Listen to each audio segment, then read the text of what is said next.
None of us know what the fuck we're doing. Trust me. Nobody knows what they're doing, no matter how much they're pretending. And even my dad didn't know what he was doing, even though he always looked like he did.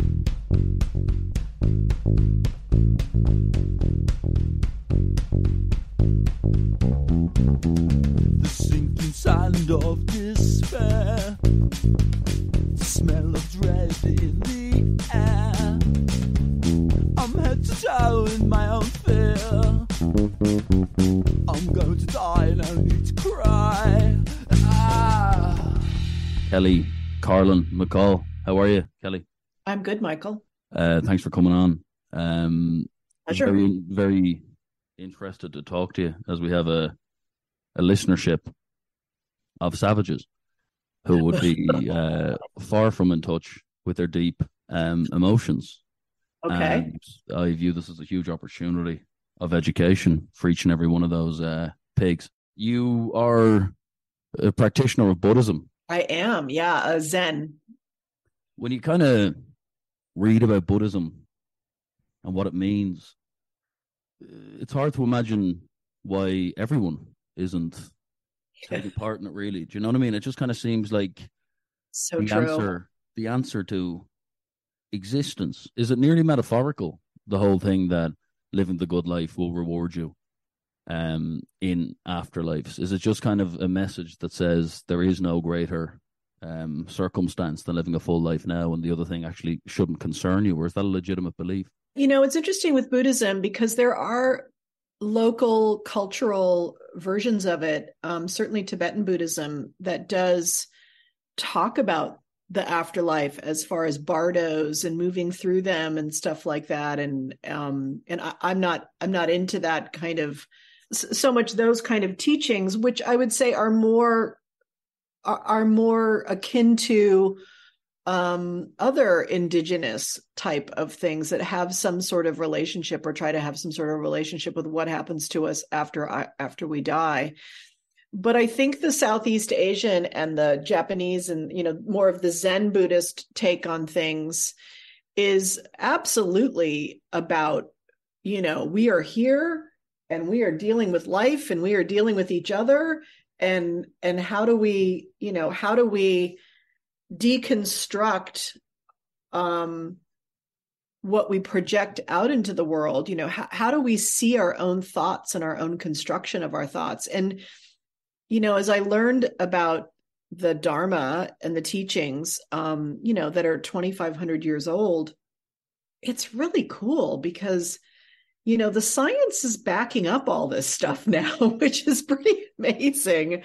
And this whole idea of like constructing our realities, you know, that's a very postmodern thought in the Western tradition of thinking.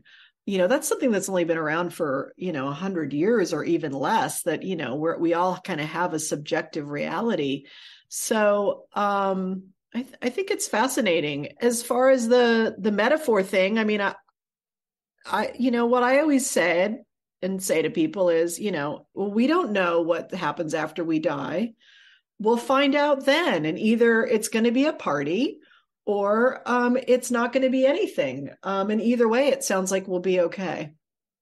And either way, it shouldn't interfere with the emotions that you carry around whilst you're living. Or how you treat people in the present moment, right? The core idea of Buddhism as well is that you can't actually effectively treat people with any sort of love or affection that can help them unless you were treating yourself with the exact same approach, and that all kind of hatred is just transferred, originally being in thyself. Absolutely. You know, loving kindness to self is, you know, kind of the foundation of it all. And if, you know, because how we treat ourselves is how we treat the world. Of course, a lot of us are unconsciously beating ourselves up and unconsciously don't understand that we're projecting that out into the world.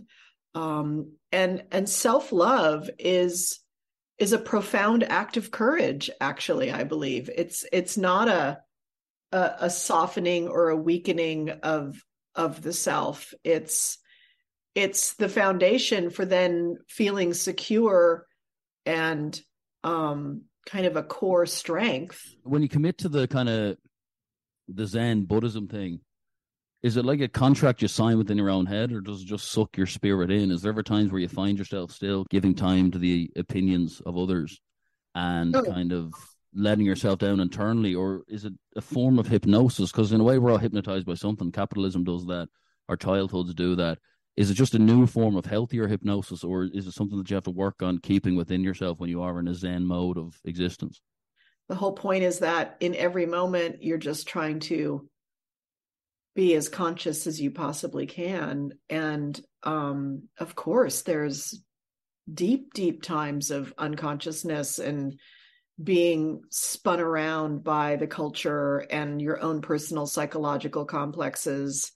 It's not like a light switch. It's a journey like anything else.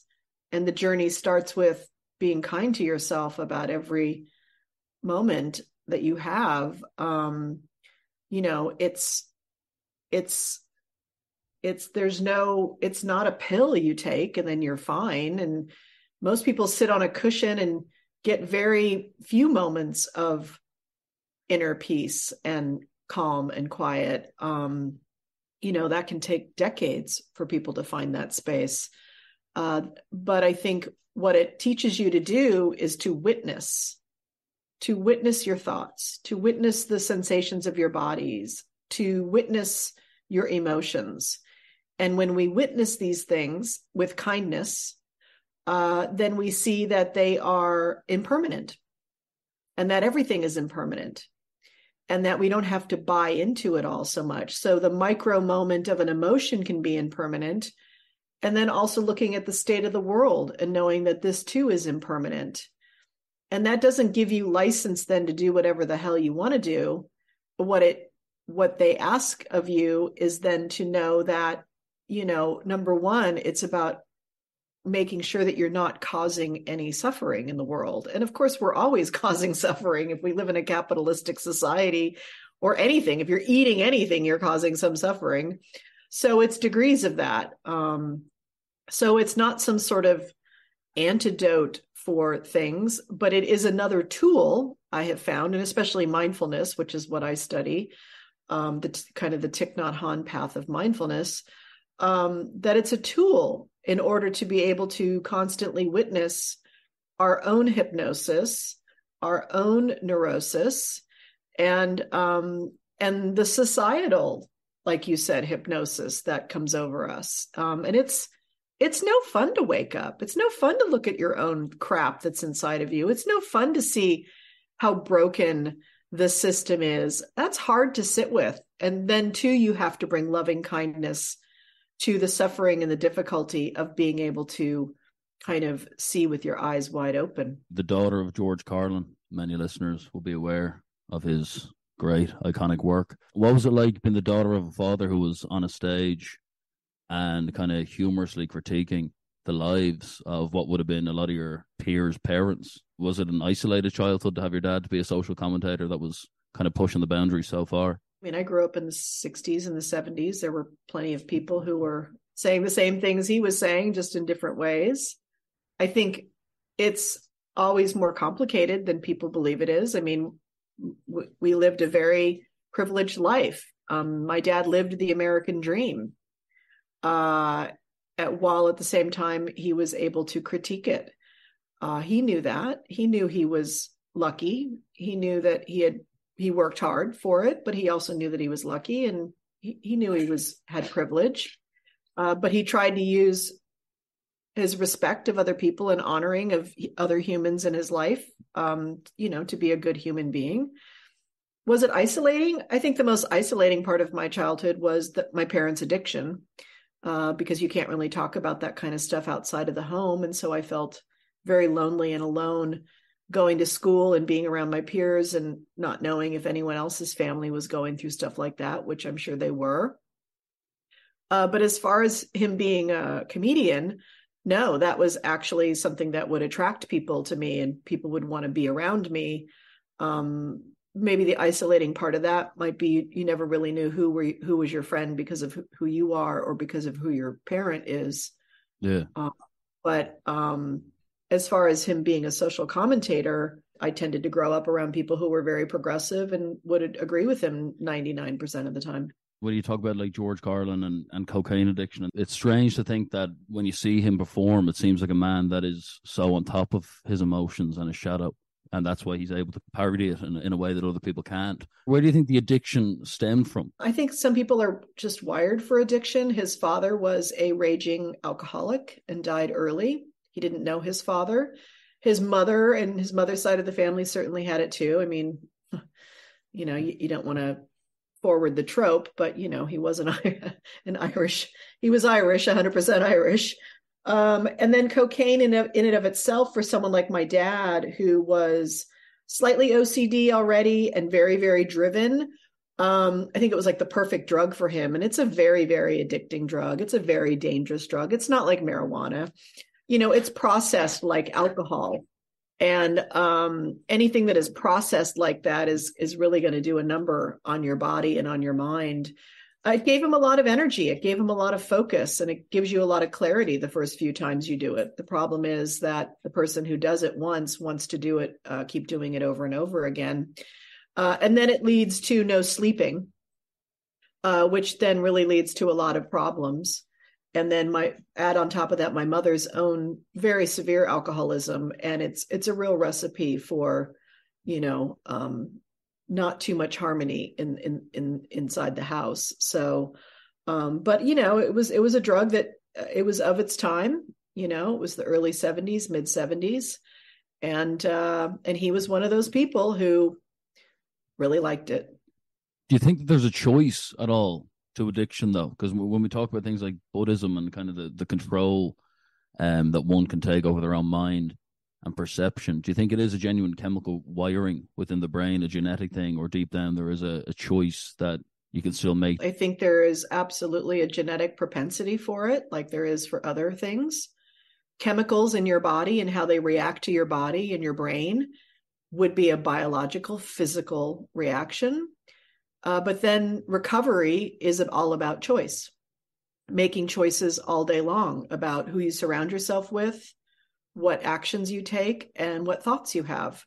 And so that's when awareness comes in, and things like meditation are really important, which is something that, a lot of 12-step programs talk about. Meditation, they talk about prayer also, and higher power, stuff like that. But even the higher power thing is important, because it's not about a God necessarily. It's just about knowing that there is something bigger than the ego part of you that chooses the drug or chooses the circumstances.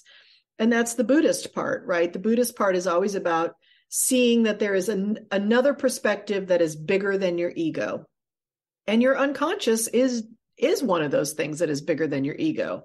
And your unconscious can either be run by your body, like addiction, or you can also, start to examine some unconscious beliefs, choices, decisions, paradigms that you have that may lead you to making bad choices.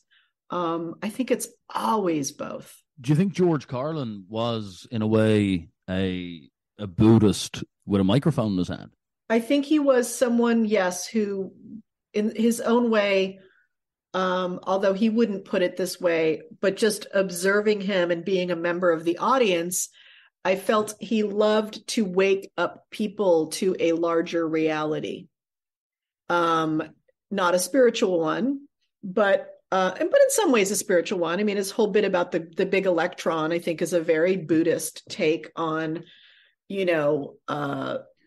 life. Yeah, and also it depends on how we define spirituality. George Carlin had the ability to take you out of our planned human man-made form. And when you hear him speak, you do get sucked into another world in which you realize that we're much less important than we do believe to be, yes. and the ego does evaporate. So in a way, the whole thing was a spiritual kind of psychedelic experience. Yeah, and he talked openly about how LSD in the late 60s really did open his mind in that way. And so he did have some pretty powerful transcendent experiences through that drug, which did let him see a much wider perspective of things. And I think that's always the job of the comedian, though, is to have the wider perspective. That's their job, is to be the observer of things that we're not quite paying attention to as closely as everyone else. So what do you make of the comedic trend like Donald Trump? The fact that it's kind of so obvious.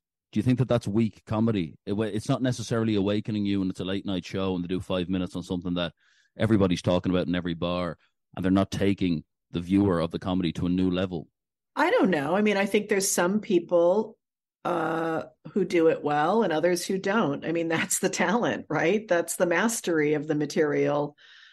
I think if you can get people to, I think comedy has two, I would say kind of two things that are important about it. One of which is its number one job is to make people laugh.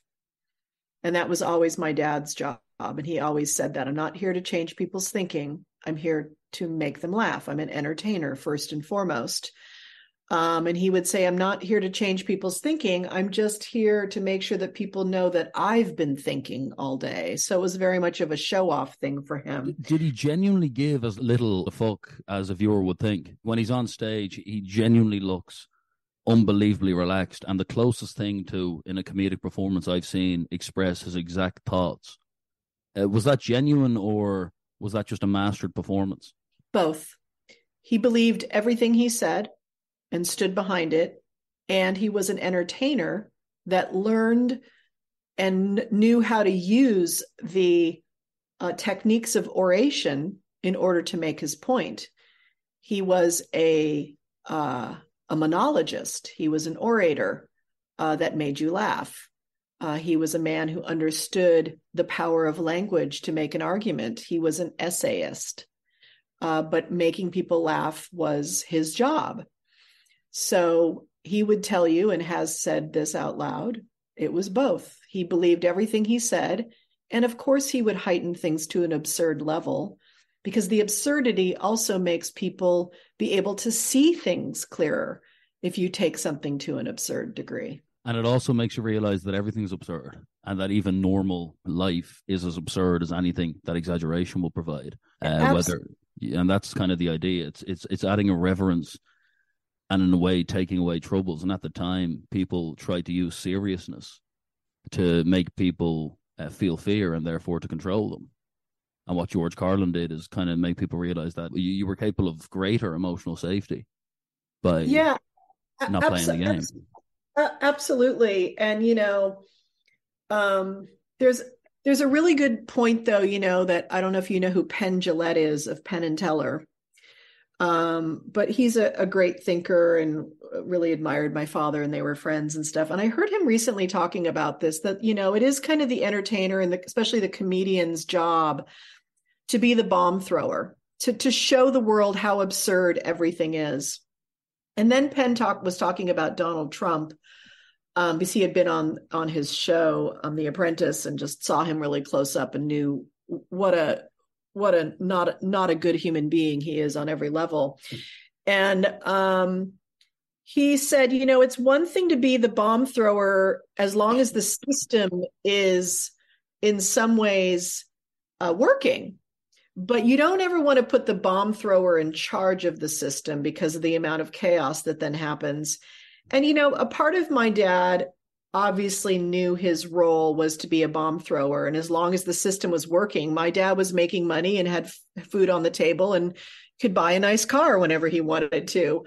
But my dad also rooted for the chaos, because then he could make, because he wanted to watch the show of entertainment. But I don't think necessarily as a human being, he wanted to live through the chaos.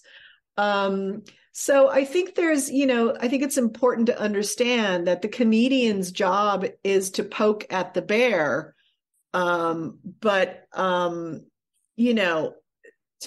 There's one thing to see it as all absurd. And I think ultimately kind of a Zen Buddhist perspective is that it is all absurd. I mean, the laughing Buddha, there is that position. But at the same time, if that makes you then cynical and cruel to your fellow man, then we have problems. And I kind of see the world that way right now, that I see Donald Trump wants to be a comedian, and he goes up there and he really wants to be a comedian. I mean, you watch him do his speeches and he's trying to do a comedy act. And the terrifying thing about it is that by doing that in the position of power that he had, he was undoing norms that really do hold the glue of us together, which is our humanity. And, he just has no respect. It was a comedy act, though. How much he undermined the seriousness of politics played in his favor, although he was bringing wrong ideals to the forefront. A lot of people who were disillusioned with the seriousness of the way the kind of suited and yes, kind of very cold monologues you'd get off politicians is what got Trump into power. As much 100%, as people who actually stored hatred. I want to be fucking zen and stop hating myself every day if that's at all possible. You said Trump's not a good human being. Do we believe in people not being good human beings? Is that a label that's even possible? Can we actually just say someone isn't a good human being, or is it just reaction to circumstances and emotional mismanagement due to lack of enlightenment?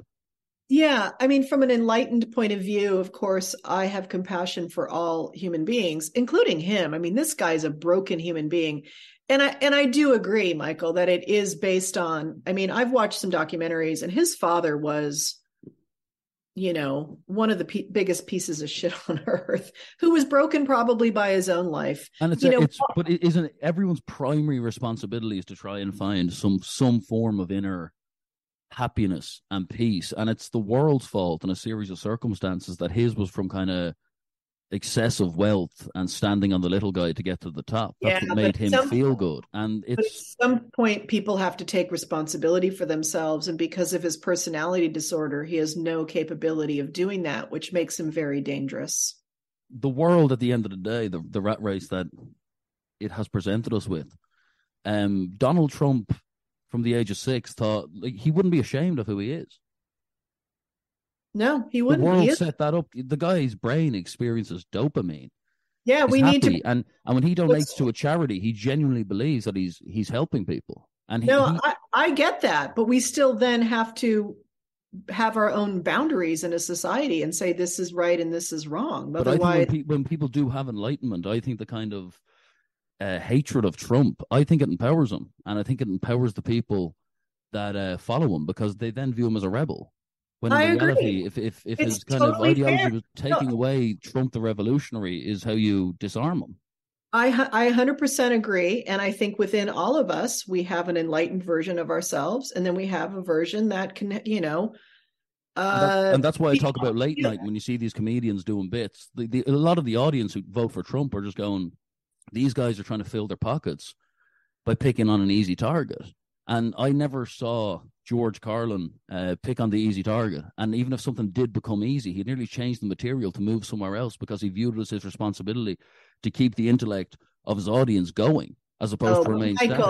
Michael, if my dad was alive during Donald Trump, he would have taken him down by his knees with a baseball. Do you also think, and obviously you'd know much more than me, but this is just a fan's perspective, that he also would have heavily targeted the insane, over-the-top left-wing culture that exists in the media and that social media has provided for people who are engaging in identity politics? And that would have been his main target, is the extreme woke left that in a way handed Trump the keys to the White House.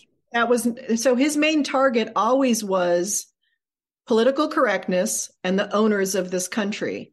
That would be the left and their political correctness and people like Donald Trump.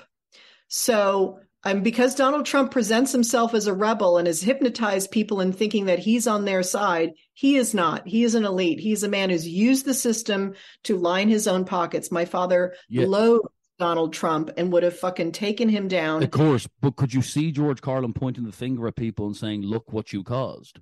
We have created a world in which this idiot who was on The Apprentice could actually get into the White House. I told you so. And not necessarily just kind of not leave Trump alone, but just say that idiot isn't even worthy of analysis. This was so obvious. We live in a crooked society in which the Kardashians are important. Yes, he already said that Americans elect, where do you think these politicians come from? He said, from American schools, from American families, from American businesses. He's already pointed the finger at America for this corruption and this nightmare. Of course he would. Of course, absolutely he would. He would have just taken it to but he would have done it in such a way that wouldn't have been the normal argument that people have against political correctness, and it wouldn't have been the normal argument that people have against Trump. it would have been his particular argument that would have blown all of our minds away, because that's what he did. He never, ever, let himself fall into the tropes that other people did with these people. How do you think he would have leaned on the trans issue? Do you think that he would have said that it's misogyny and that it's kind of in the hands of the white man who's in charge of popularizing woke culture to still line his own pocket? Michael, if I knew that, I'd be speaking that position that he is doing. I mean, there's no way I can predict what my father felt about that. My father believed that people have the right to be who they want to be in the world, and he completely supported that. And any religious group or conservative group that tried to control that are, wrong. And then he would also talk about, the stridency of languaging around this thing is also not right. But I don't know how he would have, particularly the phrases he would have said, because, well, that's why he was here. He had the phrases. But we can all guess that, of course, he would have, his normal targets were people who were trying to control thought and speech. People who were in power, yeah. So not even, it was just religion at his time or conservatives at his time. But it'd be very interesting to know what George Carlin 2023 would make of the fact that the cancel culture that exists and all. It'll be very interesting to know where he leans on that. And you also fear that years ago. He had a whole bit on political correctness 40 years ago. I mean, in the early 90s, he talked about it. His take on it, which is it's wrong. You can't control language and thought. He talked about this kind of stuff. But even when it's extreme right, like, although being anti-Trump is a completely understandable position, as one should be, if they have a logical thought in their brain. But do you think that someone who's expressing right-wing views should be cancelled on Twitter when someone who's expressing left-wing views shouldn't be? I don't know what my dad would think, but this is what I think. The culture has moved forward.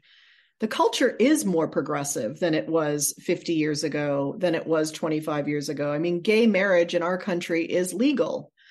Unfortunately, a lot of people in the conservative movement got left behind by the arts and entertainment and mainstream media.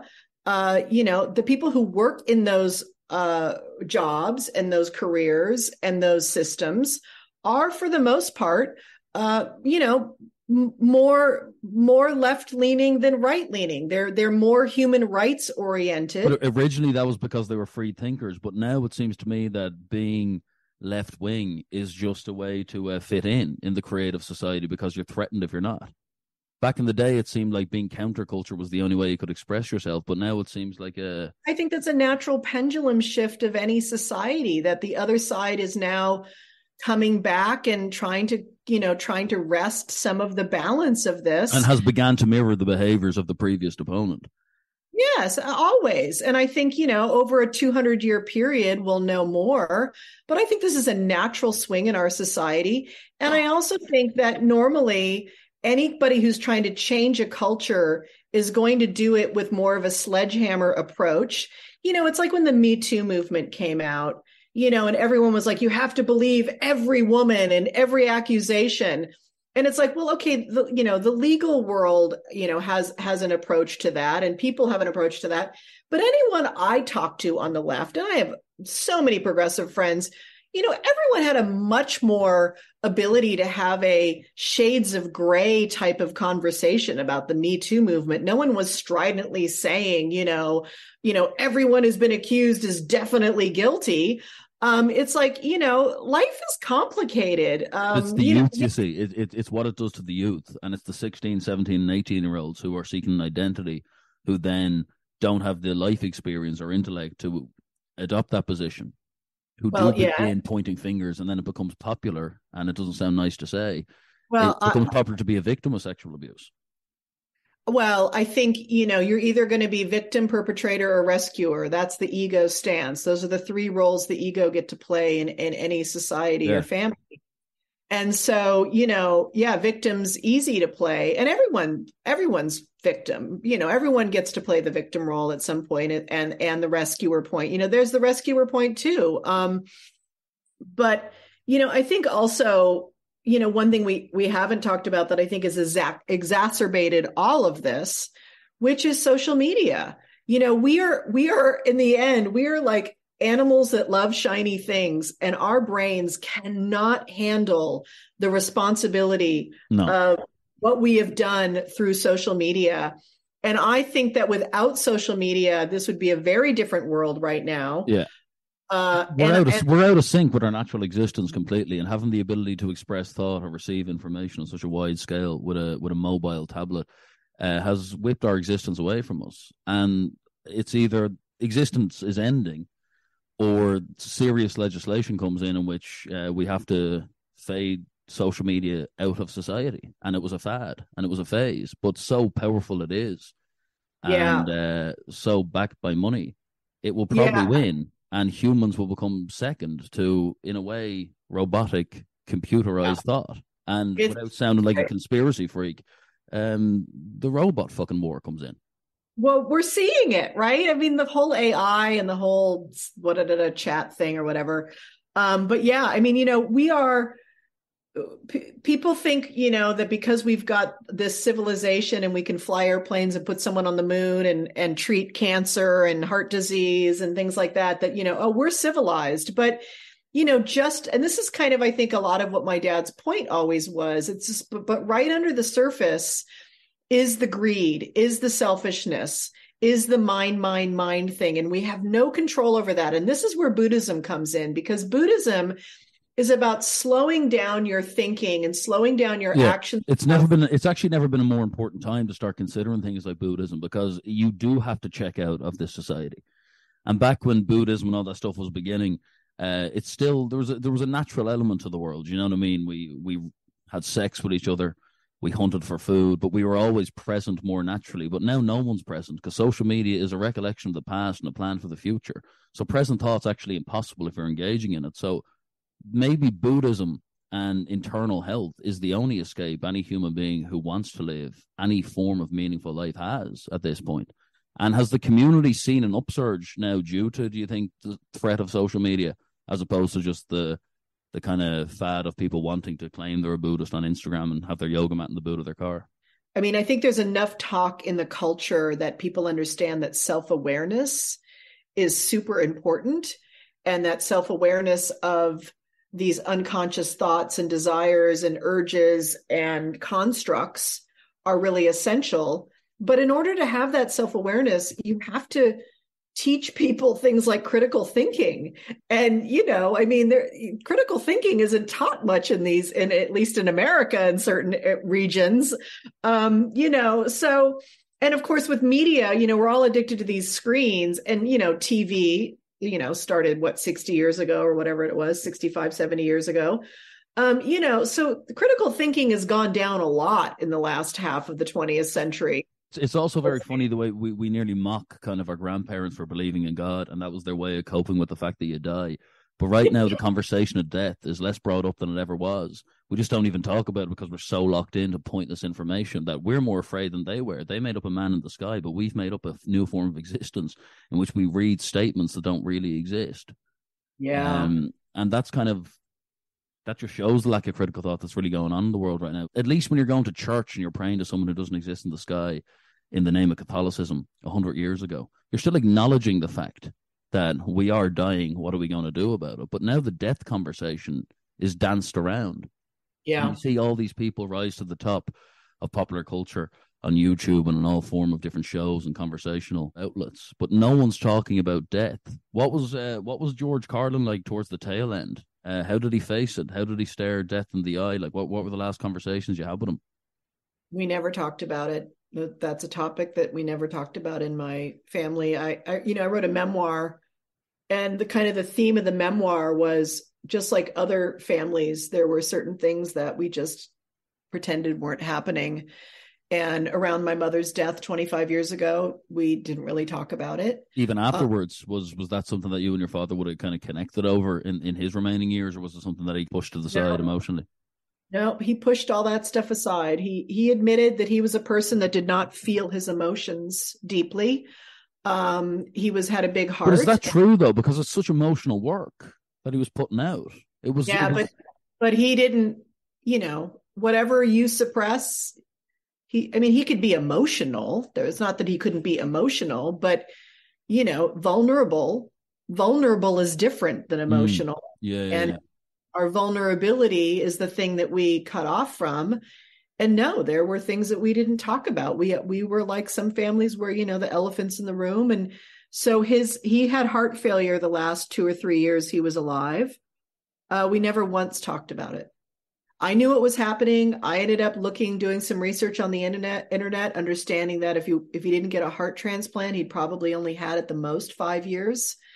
And then the last year he was really struggling with keeping it stable. And, his doctor told him to come into the hospital. He was having some symptoms, and doctor said, you need to come in. We need to do some tests on Friday. And my dad said, oh, I've got a bunch of things on my to-do list. Because my dad was very addicted to his to-do list. And could I come in on Sunday or Monday instead? And the doctor said, well, I don't recommend it, but it's your call. And my dad ended up having a severe issue on Sunday morning and died in the emergency room. How strange was it to see someone that was so kind of associated with just being so alive and so full of energy, who did, as you say, push away vulnerability to be in a position of vulnerability? Well, it was the dance we did our whole life. So I didn't really have any, I had wished that we were, able to have these kind of profounder, deeper, raw, vulnerable conversations. I would have loved that. But, we kind of all have the relationship we have with our parents, and we all dance around these things. It's hard to do that. He and I had, would approach some of those things sometimes. But, his focus was very much on the world and being a cultural observer. And, but I know his relationship with Sally, which was his girlfriend when he died, they'd been together for 10 years. I know they were, they had a lot of these deep conversations and stuff, but, I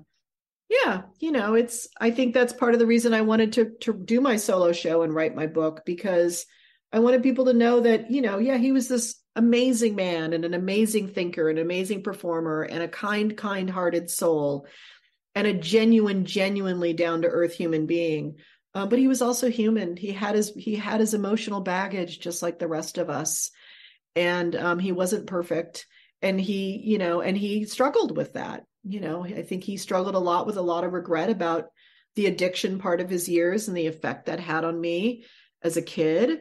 And he tried hard. He was in therapy, and he ended up going into rehab to deal with some Vicodin addiction and stuff about 4 years before he died. So, he wasn't like unaware or not able to like look within himself. But, he was wired pretty hard, and he raised himself with his brother. He was a kid. He was a latchkey kid, and he raised himself on the hard streets of New York City, so he was a New Yorker too, and, we all have our stuff. How did you manage the thing that so many people who are the children of someone who was so iconic, how did you manage to kind of find your own creative voice without constantly either falling into the habit of imitation or else kind of excessive avoidance of the expression game? Yeah. It's another part of my memoir. My memoir was really about me as an adult, really struggling to find my place in the world and afraid to claim my voice.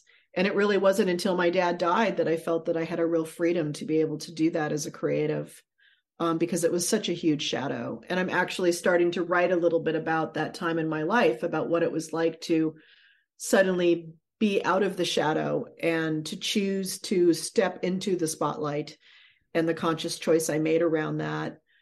Because I knew that if I didn't walk through the fire of that, I'd never be through it, and I'd never get to the other side of it.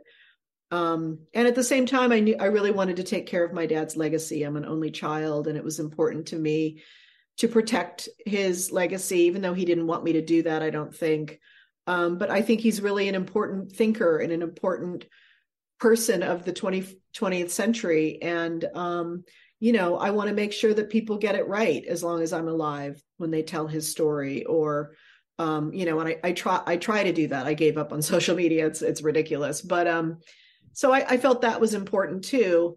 But it also, there was a freedom, I don't know if you've lost a parent or not, but it's an interesting thing when a parent leaves the planet. There is a bit of freedom that comes with that. And so I got to explore more of my creative self when he was gone.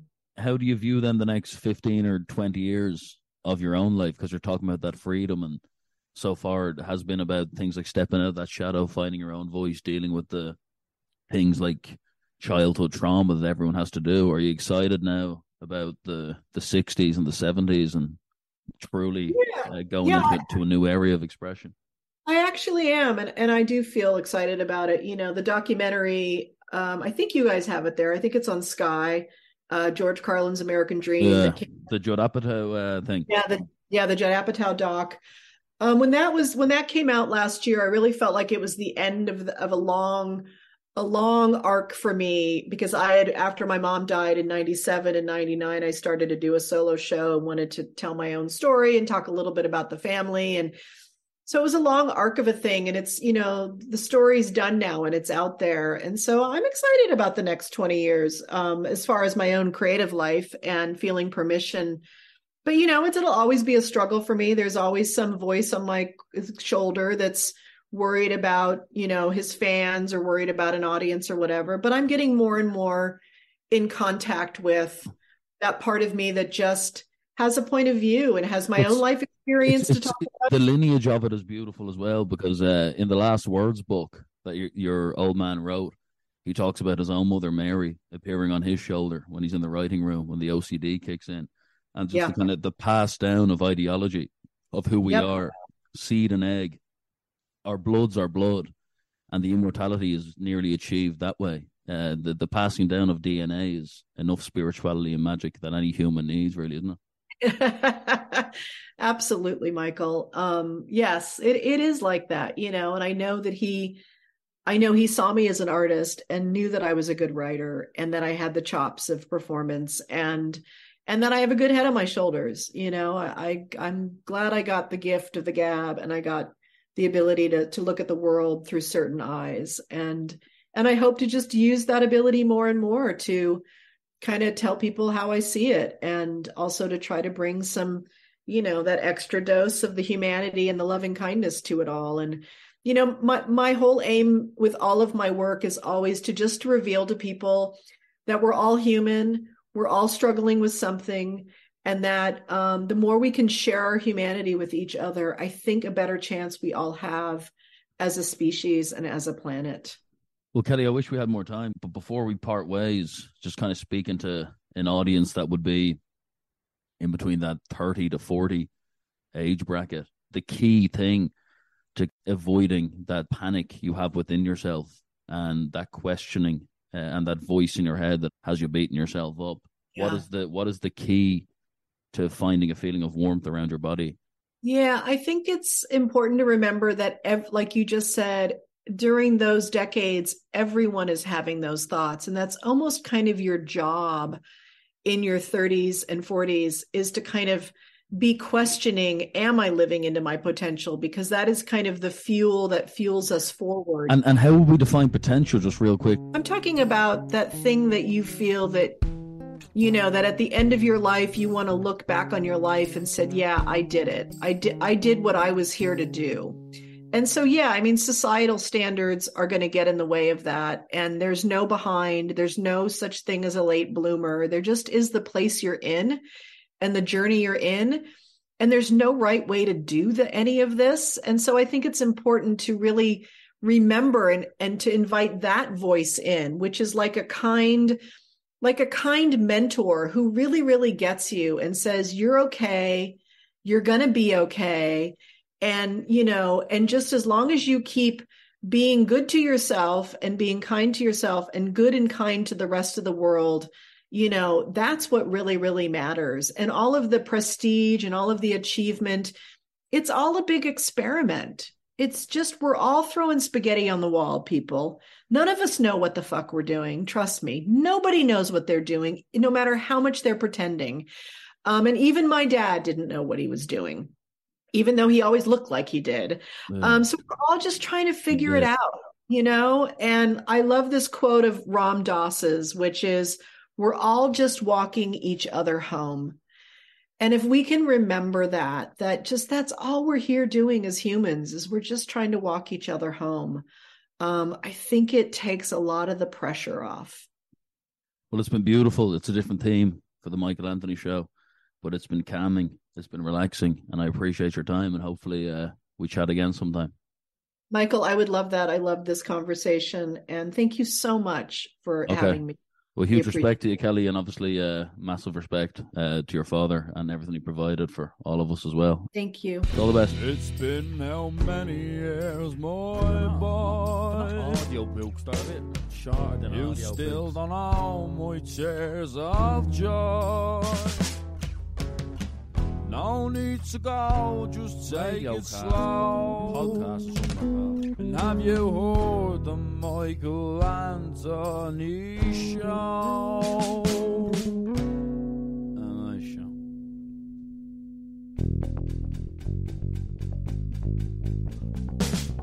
Makes me feel just fine. What's it help to see? Makes me see the light. What about those tears? Believe my eyes. How's it make it feel? Makes me feel